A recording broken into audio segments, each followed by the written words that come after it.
JDK mopa mokonzi soda poto John Diamonique mwana mbalo mwana ta moto akolinga baninga pe aza moto monene akosunga ninga JDK mopa mokonzi baloba balinga te yonde JDK mopa mokonzi. Abonnez-vous massivement na chaîne ya JDK mopa mokonzi. Mwana mbalo na mposa miliki mpa bolinga bato ba congolais na ba français bandimi ye JDK mopa mokonzi batika ye afanda na ngwende na ba conseil na ya malonga ozo sunga mokimo JDK mopa mokonzi batika ye yende soda poto yokabote.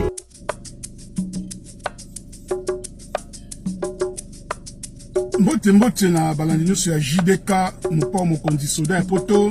Merci na confiance, merci na patience pe fidélité oyo bopesaka soda na bino ya mikili eloba Jean-Louis Lubandi la boutika na ekaka moko l'unique et le seul on a la fierté ya communauté congolaise na kati ya mikili ya poto.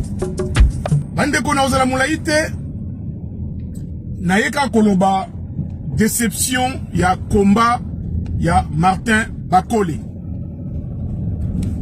Nalanaki en lobby mais nazo ki occasion te yango là nazo kende ko arbitrer quand ndenge za la boyebi soda poto nazo la rappeler arbitre officiel na kati ya Fédération Française de Football. Bandeko bokende boya kotuna soda poto o alingi formation ya kokoma arbitre alingi formation ya kokoma éducateur alingi formation ya intégration. Alors bandeko nauti kolanda komba ya Martin Bakole, il m'a déçu. Il m'a déçu. Il m'a pas déçu parce que à perdre combat. Parce que combat, c'est vrai que bah, niveau tu ne peux pas toujours gagner. Mais ce qui m'a déçu, c'est la manière. La manière où a abordé le combat depuis le début, puis la ndenge a perdre le combat. Soyons réalistes. Soyons réalistes. Yo, on s'est préparé pour un grand combat. Où ils ont millions de dollars. Et avec qui? Avec Parker, en ce moment, au top. Ande konangai. Pour la ligne, les Congolais, toujours à makambo sérieux. Nous avons posé la question à les Congolais. Est-ce que nous sommes un joueur professionnel de football, ou un sportif professionnel à s'entraîner à la compétition? Est-ce que possible c'est toujours chez les Congolais. C'est-à-dire négligence. Ah, tout le monde a grand joueur. Mbappé, Messi, ceux qui a s'entraîné à Kobeta. Ceux qui a s'entraîné à Kobeta. Alors, maintenant, dans le niveau de boxe professionnel, Bakole a bien que Mike Tyson ça s'entraîner à Bundate. Que bien Mike Tyson dans la prison. Bon on a Tony Salaka Zwaka pour Azong à la compétition.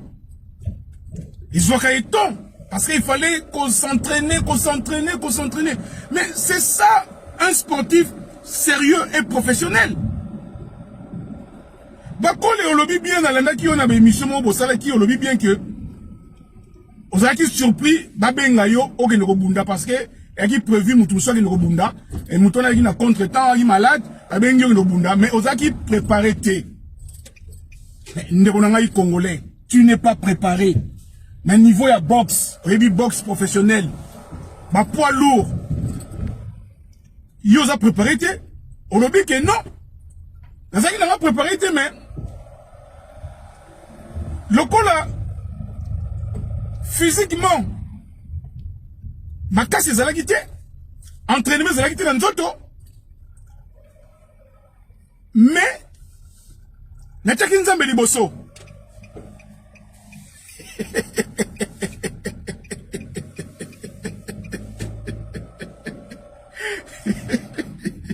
Donc, yozo ke robunda combat ya poids lourd, on lobby non. Nazala nga la physique peut-être pour nous robunda combat na mais tout me kakaka, on lobby bien. Tout soit ka risque. Depuis quand na combat ya poids lourd ba soit ka risque? Depuis quand? Na soit ka risque. Bon, bon moni kaka lokola kaka chweke zalaki ta ka bino mo 5 millions de dollars. Na kende ka ko soit risque. Parce qu'on risque en ba ridiculiser yo, ba humilier yo. Chaos total. Vous avez 50 ti ok quoi pour 5 millions de dollars. Mais moi je ne comprends pas. Je ne comprends pas. On dit mieux au Koufa pour le kosu ya mbongo.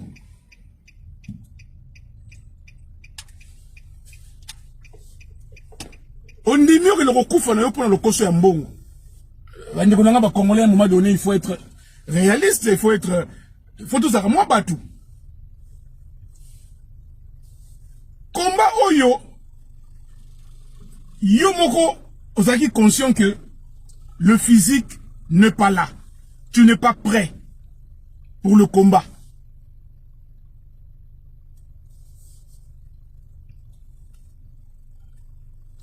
Tu n'avais qu'à s'abstenir.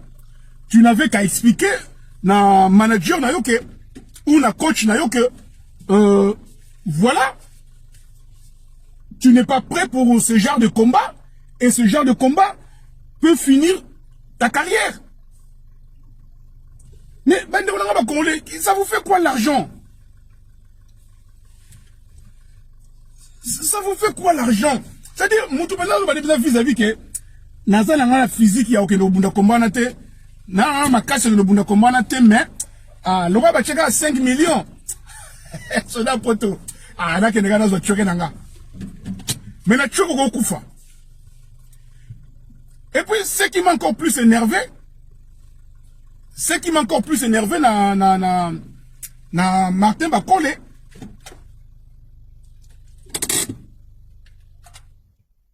Bandeko, ce qui m'a encore énervé na Martin Bakole, Baouti Kobe taillé, combat ici na 1h du matin. Combat ici na 1h du matin. Mais na 2h du matin, Martin Bakole a au sala live. A au seka.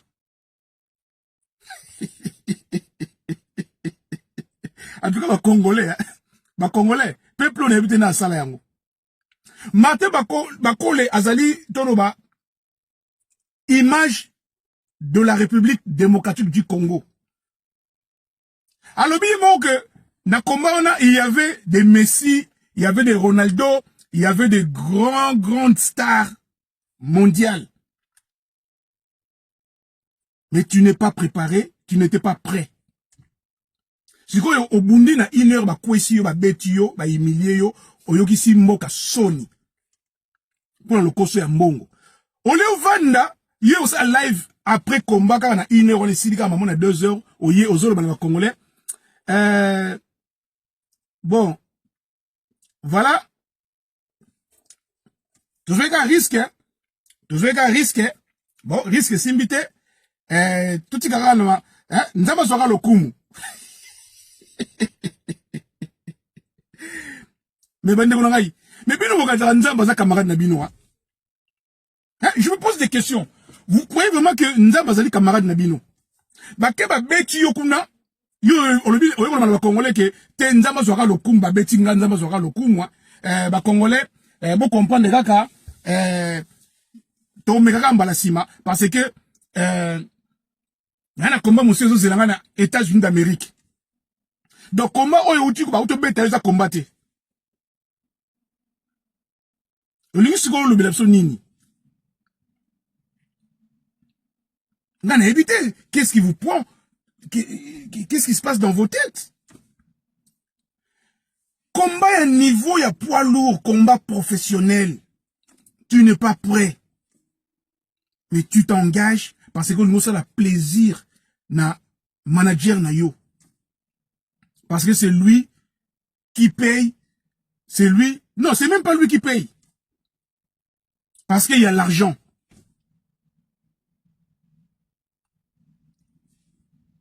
Maintenant, le résultat est là. Chaos total. Maintenant, et baby, c'est lié aux carrières. Et le monde, il y a point à niveau, il y a niveau, comment on appelle ça? Il y a palmarès, il y a boxeur. Parce que le monde entier a vu. Ma grand boxeur, ma petit boxeur, ma money. Ngambe Mobali, donc, je sais pas si c'est 1m95, ce qui 2 mètres avec 130 kilos. Et Kwei Penda, pa. Et, na 2h du matin, au sein de la live, aujourd'hui, bon, comprendre les gars, ils ont tourné, les gars, qu'on soit risqué. Les gars risqué. Et puis, aux c'est canayo. Aux c'est canayo. Aux c'est qu'on dit, auto bête à ôter. Tu prends les gens pour qui? Pourquoi vous avez qu'on respecte Batouté, vous avez respecter peuple té. Peuple a soutenir yo, au lieu de mawamo boyeke, au lac c'est le peuple a na mawa o ba uti ko beta yo, yo zo sekana yo. O sekana parce que et logo yaki o ezaki plus important pour na yo, o ba ko intéressé yo, o que nous risque on a, c'était l'argent. L'argent.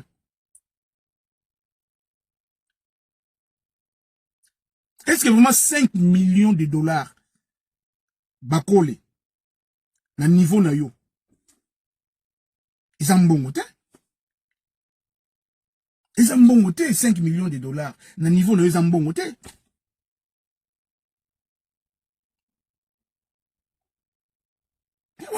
ils ont bon côté ils ont même pas transfert il y a un footballeur professionnel.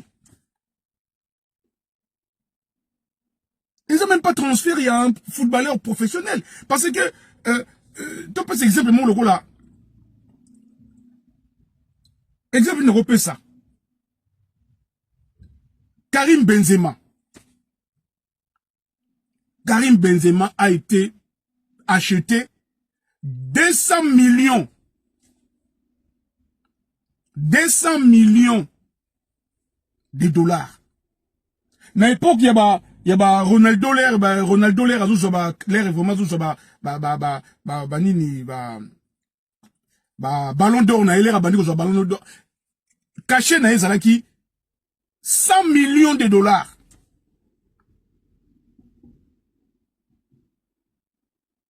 Mbappé pour outaraka Paris Saint-Germain aya Real de Madrid va proposer qui est 95 millions de dollars à Boyi. Mais on peut savoir 165 millions de dollars à Boyi. Ce qu'on peut dire, 270 millions de dollars. 270 millions de dollars. Yozo que nous couvre la 5 millions.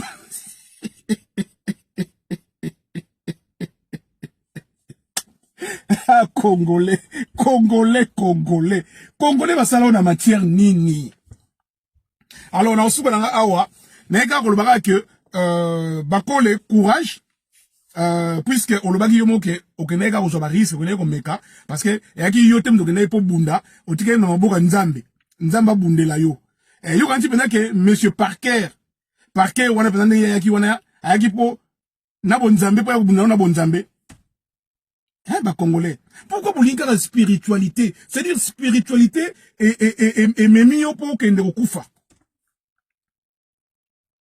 Na deuxième round, deuxième, bakole yo zawana yo, toyebi yo bien.